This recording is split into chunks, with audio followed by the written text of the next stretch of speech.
Resumo da novela O Rico e Lázaro do dia 1 de maio. Inscreva-se no canal e deixe o seu like para apoiar o canal. Na sala do trono, Nabucodonosor está sentado com a rainha ao lado. Ele diz que todos devem ter estranhado seu retorno. Levanta-se e lembra que no auge de seu poder, ouviu uma voz do céu avisando que viveria como animal até reconhecer que o Altíssimo governa. 7 anos se passaram. Beroso pergunta se ele fugiu, e o rei explica que não saiu como um homem comum. A rainha lembra que velaram por ele todo esse tempo, e Nebuzaradã diz que guardas o vigiavam. A rainha fala que ele só aceitava a aproximação de Urzabum, pois a música o acalmava. Nitocris pergunta se ele lembra dos anos passados. O rei diz que só fragmentos como sonhos. Evil questiona sobre a cura, e o rei responde que, quando recuperou a razão, louvou o Altíssimo.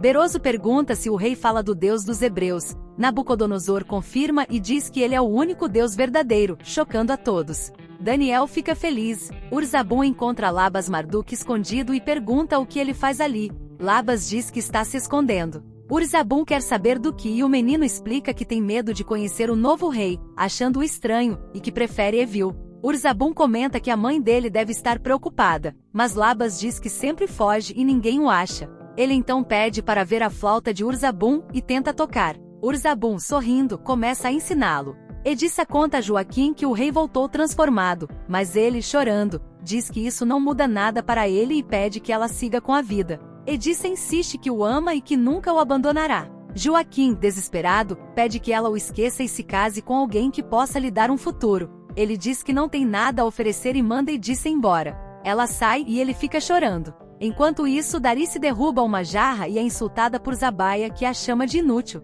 Ela diz que preferia ser devolvida à sacerdotisa. Lior defende Darice, mas Zabaia a despreza. Matias chega, paga uma dívida e promete vencer nos jogos para quitar o que deve a Beroso. Depois que ele sai, Zabaia debocha dizendo que Matias é um tolo e Darice rebate. Zabaia diz que ela também é viciada na erva da alegria. Gadize desabafa com Ebed, dizendo que só permanece com Matias por causa do filho. Ebed sugere falar com os pais de Matias, mas Gadize recusa, temendo represálias. Ela diz que Matias anda cada vez mais distante, sai à noite, volta bêbado e mal conversa com ela. As trocas entre eles se limitam a saudações e assuntos do filho. O menino pede para brincar com Ebed, que aceita e adverte, fazendo Gadize rir. Daniel chega animado e conta a Lia que o rei proclamou, diante da família real e dos sacerdotes, que reconhece o Deus único. Enquanto ele fala, Lia começa a sentir fortes dores, mas Daniel não percebe. Ele diz que tempos melhores virão, mas Lia, com dificuldade, responde que está feliz, só que o momento é outro, as dores estão aumentando.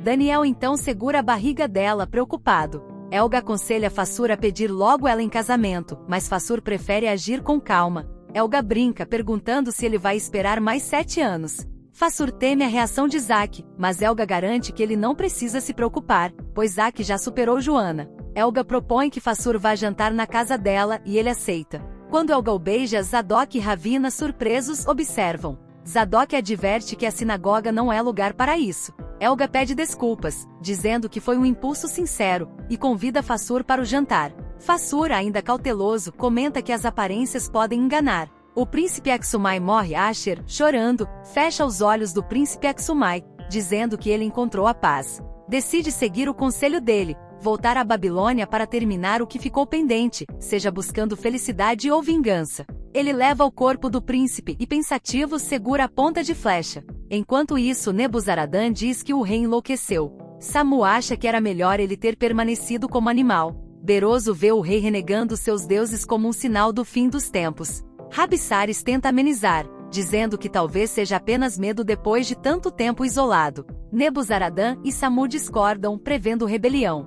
Beroso teme que abandonar seus deuses traga a fúria de Marduk. Quando perguntam por Labas Marduk, Samu chama. O rei, por sua vez, pede desculpas a Aliatis e Madai, dizendo que seus pecados de orgulho e bebida o transformaram em um animal, e que Deus o corrigiu. Aliatis se ajoelha, prometendo lealdade até a morte. O rei, emocionado, sente-se aliviado. A rainha observa, impressionada com a mudança dele. Nitocris, com o filho, chega e propõe que terminem logo os assuntos para ficarem apenas em família. Gadize comenta que é um milagre o rei ter reconhecido a soberania do Deus deles, voltando ao convívio humano. Ravina diz ser surpreendente ver quem mandou destruir o templo agora reconhecer o poder de Deus. Zadok fala que isso prova que todos podem mudar. Joana pede que o rei mantenha as boas ações aos pobres e escravos iniciadas durante sua ausência, lembrando que ele recebeu o perdão ao reconhecer seus erros. Zadok decide contar a novidade para Helga e Zelfa, e Joana diz que irá junto para ver Malca.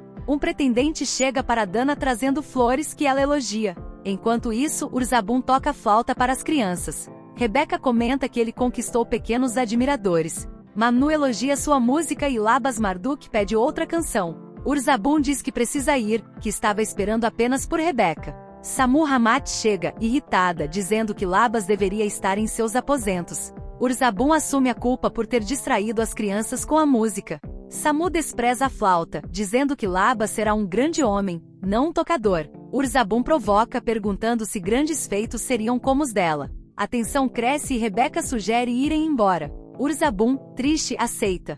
Absalom pede aos sobrinhos que o ajudem a ficar a sós com o pretendente de Dana. Um deles se prontifica, enquanto Nicolau questiona se ele enlouqueceu, já que o rapaz está sempre cercado de amigos e parentes. Absalom explica que só quer que afastem as pessoas para que ele possa conversar em particular. Embora ache errado envolver crianças, elas se mostram dispostas, e ele acaba explicando o plano. Evil conta a Shamiran que se emocionou ao receber o abraço do pai depois de tantos anos, sentindo-se querido como nunca. Shamiran diz que o rei é um novo homem e a fé dos hebreus é realmente transformadora. Evil concorda, reconhecendo tantas provas da força desse Deus. Shamiran se alegra com o retorno do soberano e por ver suas filhas crescerem em paz. Aspenais chega avisando que Lia está em trabalho de parto. Evil agradece e corre para encontrá-la, enquanto Shamiran celebra mais essa boa notícia. Nitocris acusa o pai de abandonar seus deuses para seguir o Deus dos hebreus. O rei responde que na Babilônia todos têm liberdade de crença, inclusive ele. Nitocris lembra que Marduk o colocou no trono, mas o rei rebate, dizendo que Marduk é apenas uma invenção. A rainha tenta acalmá-lo, enquanto Belsazar ameaça com a fúria dos deuses. O rei afirma já ter sido castigado nos anos em que viveu como animal e que agora crê num único Deus. Nitocris o insulta e o rei, mais paciente, diz que já não é o homem de antes, e que agora prefere ser melhor do que poderoso. Apesar do choque, a rainha assegura que nunca deixará de amá-lo, embora mantenha sua fé. O rei pede apenas paciência e, emocionados, os dois se reconciliam com um beijo. Deixe o seu comentário dizendo de qual cidade você está assistindo esse vídeo. E se gostou, não esqueça de ativar o sininho das notificações para ser avisado sempre que tiver vídeo novo. Obrigado!